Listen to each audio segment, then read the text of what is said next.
سلامونه او احترامات ملګرو، هر کله چې شوروي اتحاد په افغانستان باندې یرغل وکړ نو د هغې نه پس امریکې دغه اتحادي هیوادونو عرب هیوادونو بشمول پاکستان د ګرد نړۍ نه ترهګر راغونډ کړ، کومو ته چې د مجاهدینو نامه ورکړې شوه او هغه خلکو د امریکې او د غرب په مدد سره دای وخت د سوشلیستي حکومت او د شوروي اتحاد د پوځیانو په خلاف باندې خپلې کاروایي پیل کړې. د دای خلکو په شا باندې دغه ملکونه ولاړو چې هغې ته به جدید وسلې او هغې ته به ډالرې ورکړې کېدې. د دای غرض دپاره په پاکستان کې او په نوره دنیا کې برابر کمپینونه پیل شو چې په دای کې زیاتره برخه په پښتونخوا کې د مدرسو وه. د هغه مدرسو د کومو مدرسو په شا باندې چې د عرب هیوادونو فنډینګ او د CIA لابینګ شامل وو. ملګرو، دغه سلسله روانه وي چې د شوروي اتحاد او د هغې وخت د سوشلیستي دولت په خلاف باندې کمپین د دغې خلکو لخوا پیل وي. 8 کاله تیریږي. 8 کاله پس د سویټزرلینډ ښار په جنیوا کې د امن په نامه باندې یو کانفرنس کیږي او په دغه کانفرنس کې شوروي اتحاد، امریکا، پاکستان او د افغانستان د هغه وخت دولت کینی او هغه غواړي چې په یو داسې نتیجه باندې ورسي چې په افغانستان کې تش په نامه باندې امن راشي او د هغه د لارې دی شوروي اتحاد د افغانستان نه وځي.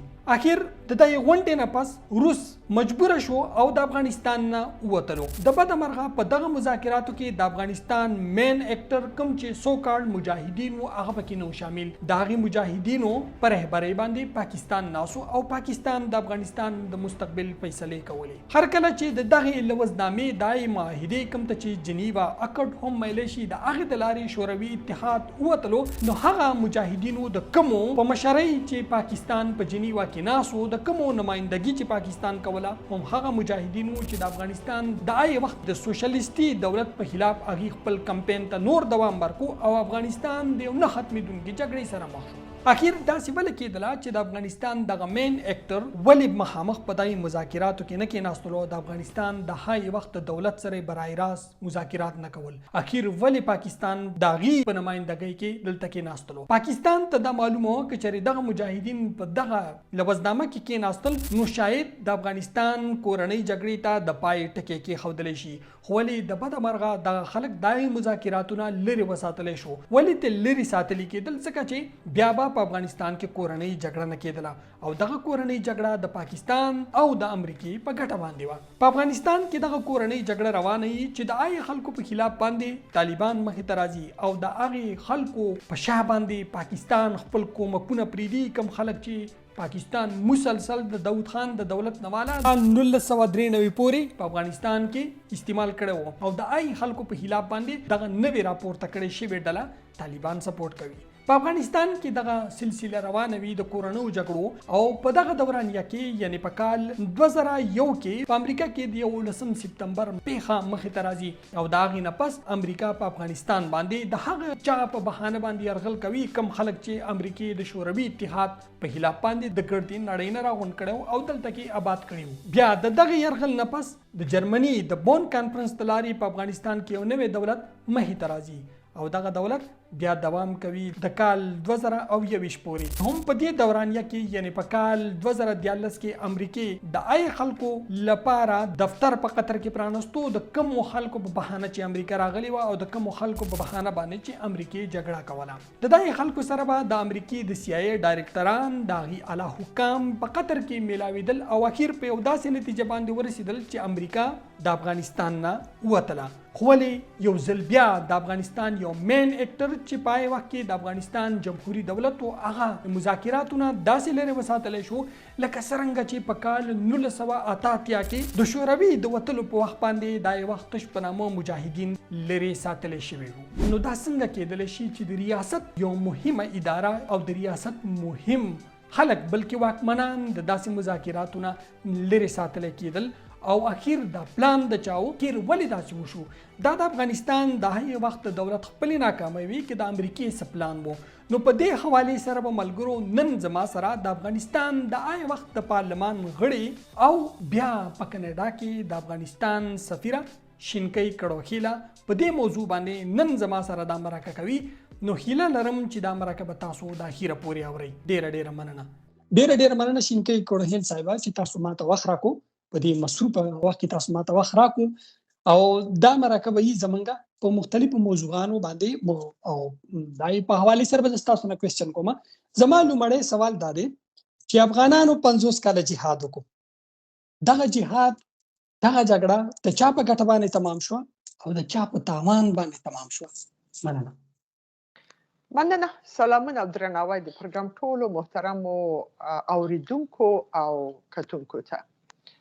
افغانستان 15 لسیزې د جنگ، ناخوالې، دربدرۍ او د مختلفو فتواګانو او د جهاد په نوم د حرکتونو یا د جګړو ښکار شو او صدمه یې ولیدله. که هغه جګړه د افغانانو د شوروي د وخت په وړاندې وه او که وروسته په داخلي جنګونو کې افغانستان متضرر او متاثره شو، همدارنګه هغه جګړه په نوم د دې چې افغانستان یو ځل بیا اشغال شوی دی، دې ته د امریکا او ناټو راغلی دی. اما زه فکر کوم چې اوس وخت رارسېدلی چې افغانان هغه چا چې جګړه کې مستقیم رول درلوده، هغه چا چې نه درلوده، په صفت یو افغان یو ځل موږ دا محاسبه وکړو، تحلیل وګورو چې واقعا همدغسې جګړه په کار وه په کوم شکل چې موږ وکړله. آیا د جهاد د جګړې دا تعریف و چې په افغانستان کې قیر سرک باید ویجاړ شي، په افغانستان کې باید مکتب یا ښوونځی باید ورته انفجار ورته ورکړی شي، وران شي، په افغانستان کې باید معلم ووژل شي، په افغانستان کې پل باید وران شي، په افغانستان کې یو افغان باید بل افغان ووژني ځکه چې ګویا ته د دې نظام ملاتړی پلوي یا ته په دې نظام کې اوسېږي. زه فکر کوم چې دغه جرأت باید بالاخره افغانان، هغه کسان چې د دې جګړې پیل کوونکي وو او یا دخیلو، یو ځل خپل وجدان ته مراجعه وکړي او ووایي چې آیا واقعا همدغه شان مبارزه په کار وه که موږ کولی شو په مختلف شکل جهاد وکړو، خپل خاورې ته، خپل تاسیساتو ته، خپل منابعو ته، خپل ولس ته ضرر ونه رسوو، بلکې هغه چا په مقابل کې چې موږ راپورته شوي دغه په خلاف باندې جګړه وکړو، صدمه یا فشار په هغوی باندې راسي، نه داسې خپل افغان قرباني شي. په میلیونها انسانان موږ ووژل، کونډې یتیمان پاتې شولې.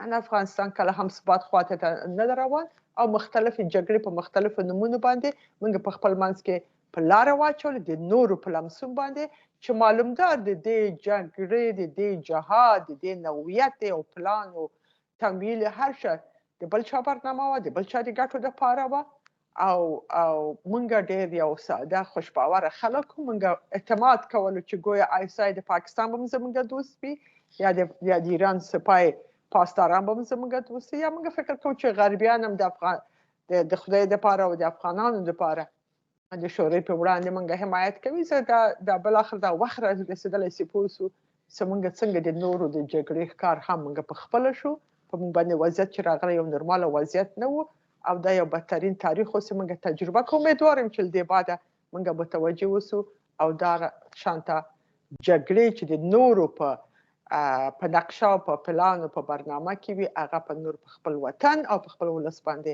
عملي نه کوو او د خپل ولس څخه په خپل غلطیان هم چې کړي دغه معذرت وغواړي. ډیره مننه. زما اوس بل سوال دی، کله چې شوروي اتحاد روس د افغانستان نه وتلو نو پای وخت کې دا کال 1988 په جنیوا سویټزرلند کې د امن په نوم باندې یو کانفرنس کېدلو او په دا کانفرنس کې شوروي اتحاد و، په دای کې امریکا و، په دای کې پاکستان و، دای وخت افغانستان دولت و. خو ولې په دای کې مجاهدین دای وخت تش په نامه مجاهدین شامل نه کړی شو. دغه وخت کې دغه مذاکراتو کوم ته چې جنیوا اکړ ویل شي، دغه د لارې بیا سوویت یونین د افغانستان نه شوروي اتحاد وزي او کله چې شوروي اتحاد وزي نو هغه خلک کوم چې مجاهدین دي هغه د افغانستان دای وخت دولت نړوي. په دغه وخت کې چې کله دغه کوم امپورټنت کوم فیګرو جهادي فیګرو دغه بدای مذاکراتو کې نشمار، نو آیا دا پای وخت کې د امریکای او د پاکستان د ایسای پلانو چې دغه مجاهدین پکې نه کېنول، ځکه چې کله دغه لوزنامه کېږي نو مجاهدین په خپل وایي چې موږ په دې کې نه یو، موږ په خپلو کاروایانو ته دوام ورکوو. نو دا د امریکای او د پاکستان پلانو چې دا مجاهدین بیرته فعال دغسې فعال وساتي او افغانستان یو بلې جګړې ته ورداخل کی دا پلان د امریکای او د پاکستان په وخت کې ګوري امریکا خپل هدف درلوده د شوروي د وخت په د ماتولو په خاطر باندې له افغانستان څخه د هغوی وتل. اما دا باید په یاد وساتو چې پاکستان فوجیان او خاصتا د آیسای ډله هغوی خپل اهداف منطقوي اهداف درلوده چې له دغه وضعیت څخه یا له دغه منابع او امکاناتو څخه استفاده وکړه او په خپله ګټه یې وکارول. داسې د افغانستان جهادي رهبران په دې ناسته کې ژنب چې د افغانستان په سرنوشت باندې تصمیم نیول کېدلو او د وخت حکومت پلاوی هلته راغلی او موږ خپل افغانان یو بل ونه منل دا ښیي او موږ له هغه نه په اصطلاح اجتناب وکړو چې لاړ شو بلکې د پاکستاني جنرالانو زموږ نمایندګي وکړه. دا ښیي چې موږ په سیاست کې څومره بېخبره نابلده او کم تجربه وو. دا دښمن څومره زموږ له هغه سادګي او بې تجربګي نه حد اعظمي ګټه وکړله زموږ نمایندګي په خپل لاس باندې واخیست تر رقم چې خپل غوښته مغسې لاړو او دا رول یې ولوبولو. مهرباني اوس ډېر مهم ټکي ته تاسو اشاره وکړه چې په دغه کانفرنس کې پاکستان د افغانانو د تش په نامه مجاهدینو رهبري هم کوله او دغه تاسو دغه ټکي ته اشاره کوئ که نه کامله مطلب مې دا ده چې کله چې افغان له خپل افغان سره مسله لري مشکل لري خو دا خو مهمه و چې افغان له افغان سره کینی ځکه چې په د وخت حکومت هم خو په هغه ورځ کې افغان وکړه او تاسو هم د افغانستان لپاره یعنې دوه مخالفې متخاصمې ډلې باید سره کینی او خپل مشکلات سره حل کړي چې دا مشکل څنګه رفع کېدای شي. د وخت شوروي په کوم شرایطو باندې وځي یا مثلا انتقال د قدرت څنګه کېږي یا دا پروسه د سیاسي پروسه څخه مخته ولاړ شي آیا د جنګ له لارې نه که دا د انتخاباتو له لارې نه که د په قدرت کې د شریکولو په شکل په هر شکل په یو مشروع میکانیزم باید کار شوی وای.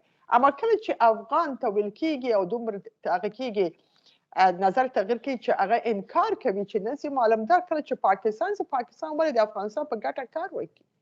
نو زه وایم چې موږ باید اعتراف وکړو چې موږ په سیاست کې ناکامه خلک وو په تجربه مو نه درلوده موږ د همسایه هغه په بدنیتي باندې په غلطو برنامو باندې په پټ اهدافو باندې خبر نه وو او اعتماد هم کوله چې ګویا دا زموږ واقعي دوستان دي موږ سره همکاري کوي حالانکه هغوی خپله برنامه درلودله چې افغانستان باید څخه وران شي.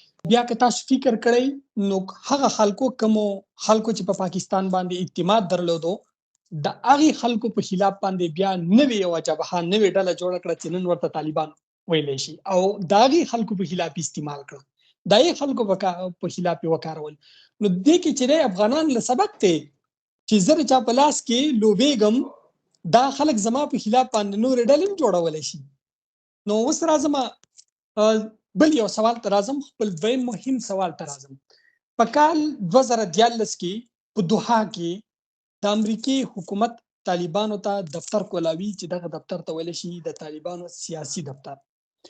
د کال 2014 نه واله د کال 2020 پورې دغه 9 کاله دورانیه جوړیږي. په دغه 9 کاله دورانیه کې د امریکای د آیسای مشران ډایرکټران د وخت افیسران او د امریکای اعلی چارواکي هغه راځي او په دغه دفتر کې د طالبانو د مشرتابه سره خپل دغه کوي سلاګانې کوي او بیا په اخره کې یو لوزنامه کوي چې دغه لوزنامې د لارې د امریکای فوج په افغانستان نه وځي نیټو به وځي.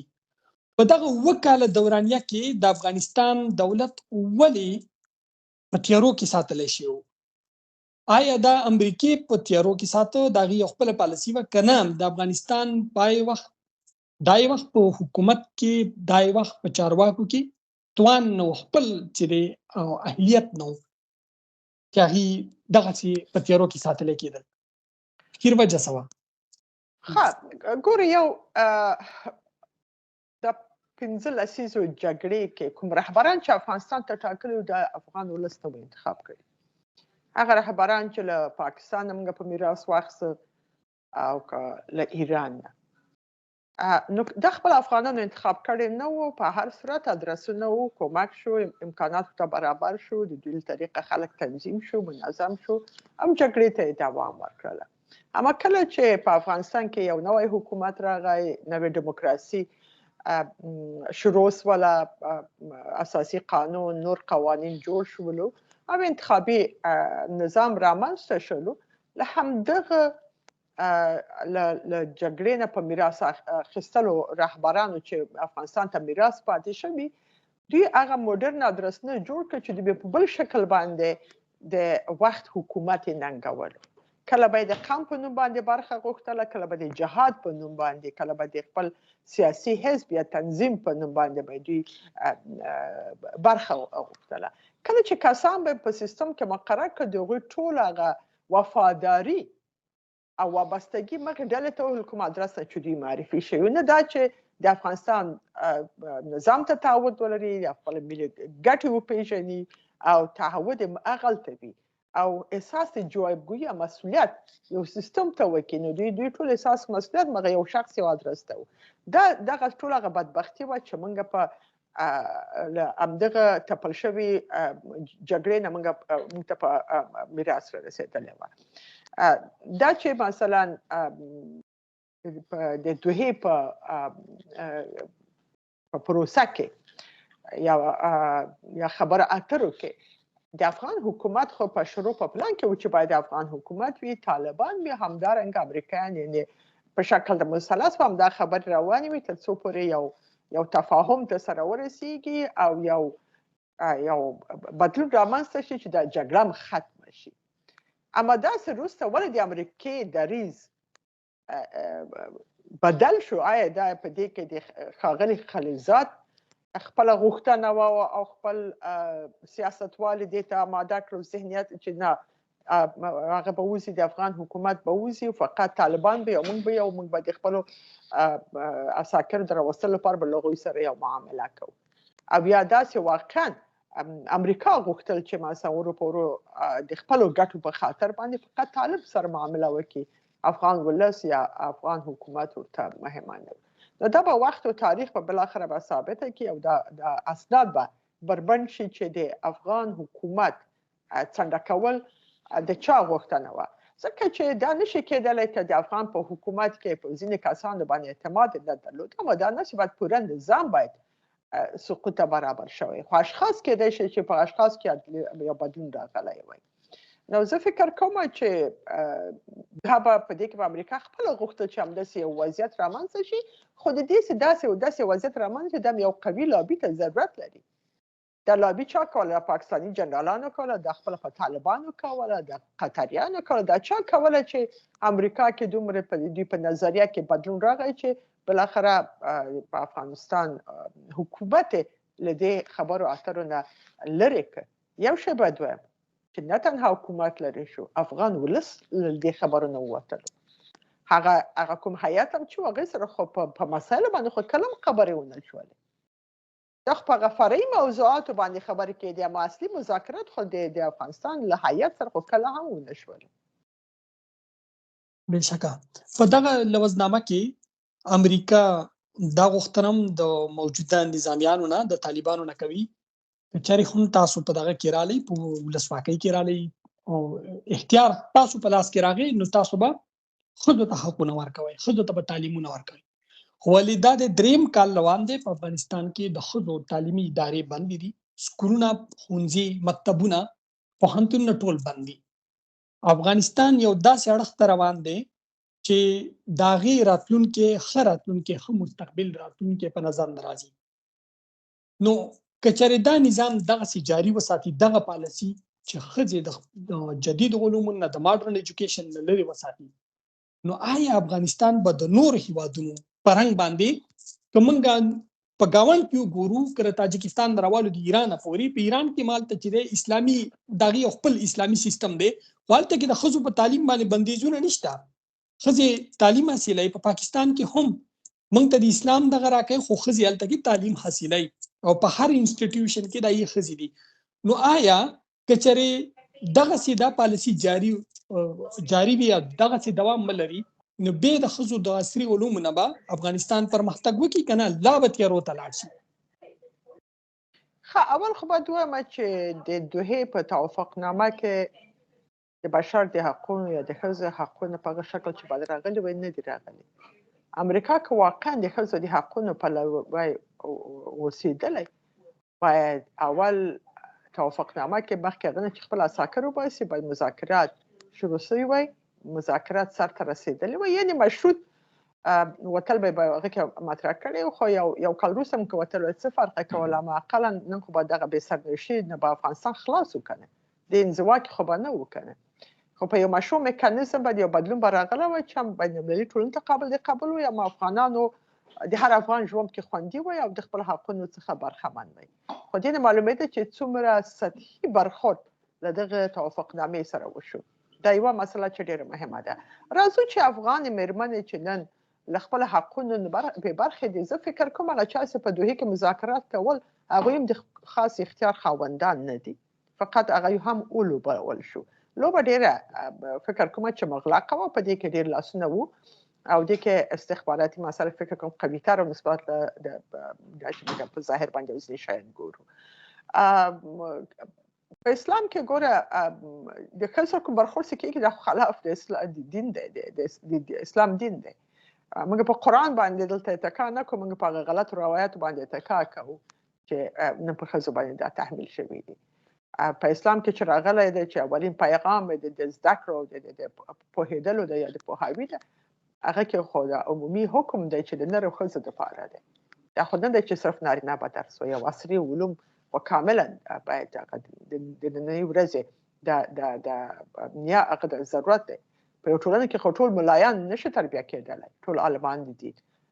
د دین باندې پوهېدل هغومره چې وکړی چې خپل عبادت ترسره کړي او د خپل په سلوک کې مثبت بدلون راوړي مطابق د اسلام، اما باقي د دنیایي مسایلو لپاره خو هغه علم او هغه هنر هغه فن ضرور ده چې وکړی شي چې ځان ته د خپل هغه ضرورتونه پوره کړي او له محتاجه ژوند څخه راوځي او وطن یې پرمختګ وکړي. که نن افغانستان ډېر طبیعي زیرمې ولري، اما چې دا وړتیا نه وي چې دا طبیعي زیرمې څنګه دغه په اصلاح راوسپړي او څنګه هغه مصرف کړي یا څنګه هغه وکړی شي چې بې خرڅ کړي، خو نن به د دې ګټه یا به یو بیکاره کمپنۍ به پاکستاني راځي او یو همدغه کم ناکاره یا ډېره معتبره کمپنۍ به د چیني چې راځي به هغه به استخراجي او په کمتره قیمت باندې. دا خو زموږ بدبختي له همدغه ځای نه شروع شوې ده. نو که چیرې زه فکر کوم چې افغانه مېرمن په لوی لاس له تعلیم له درس نه لرې ساتل شوې ده، ځکه چې د منطقي دښمنان څوک چې د افغانستان له پرمختګ نه ډارېږي، د افغانستان له قوت نه ډارېږي، د افغانستان له سیالیتوبه ډارېږي، هغوی غواړي چې افغانستان څنګه باید شاته وتمبول سي او دا به هغه وخت کېږي چې دغه نیمایي نفوس چې مېرمنې دي هغه باید له صحنې نه حذف شي، که په اقتصادي فعالیتونو کې وي، که په ټولنیز کې وي، او که په هغه سیاسي فعالیتونو کې وي.